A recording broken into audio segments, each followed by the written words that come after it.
जय भीम मित्रांनो, विषय असा आहे की पिंपरी चिंचवड महानगरपालिकेने जो 14 मे 2025 रोजी डीपी नकाशा जो जाहीर केला, त्या डीपी नकाशामध्ये काही आरक्षणाचे क्लास टाकलेले आहेत। त्या आरक्षणाच्या क्लासमध्ये एक रिलिजियस प्लेसेस म्हणजे धार्मिक स्थळ जे अगोदरपासून इथं अस्तित्वात आहेत पिंपरी चिंचवड शहरात, त्याचा एक्झिस्टिंग फीचरमधून उल्लेख केलेला आहे। त्या उल्लेखामध्ये या रिलिजियस प्लेसेसच्या उल्लेखामध्ये टेम्पल, मॉस्क, टेम्पल म्हणजे मंदिर, मॉस्क म्हणजे मस्जिद, ईदगाह, चर्च आणि गुरुद्वारा इत्यादींचा उल्लेख केलेला आहे, पण बुद्धविहाराचा उल्लेख केलेला नाही।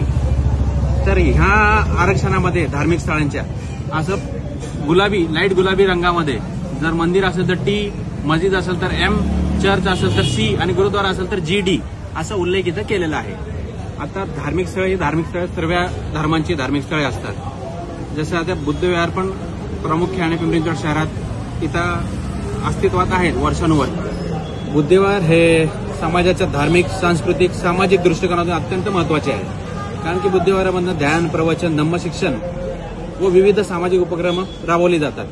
तर बुद्धविहार पण धार्मिक स्थळच आहे। बुद्धविहारांना धार्मिक स्थळ अशी मान्यता मिळणे, डीपीमध्ये ह्याचं प्रोव्हिजन करणं खूप गरजेचं आहे। हे करण्यासाठी उद्या आणि परवाचे 2 दिवस शेवटचे आहेत, सोमवार आणि मंगळवार।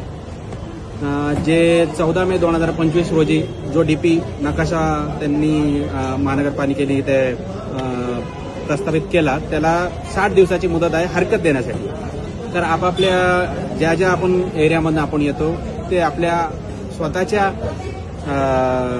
बुद्धविहारासाठी किंवा ओव्हरऑल पूर्ण पिंपरी चिंचवड शहराच्या पूर्ण बुद्धविहारासाठी एक पत्र, हरकत पत्र म्हणून तुम्ही देऊ शकता।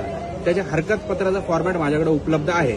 जर कोणाला ह्याची गरज असेल तर मला कॉन्टॅक्ट करा, मी तुम्हाला त्या हरकत पत्राची फॉर्मॅट, त्याची नक्कल देऊन तुम्ही उद्याच्या उद्या ते इन्व्हर्ट करून त्याची OC ची कॉपी तुम्ही घ्या, जेणेकरून पुढच्या वेळेस जेव्हा त्याची सुनावणी होईल त्या हरकतीवरती, त्यावेळेस आपण प्रखरपणे ही भूमिका ठेवू शकू। जय भीम, जय महाराष्ट्र।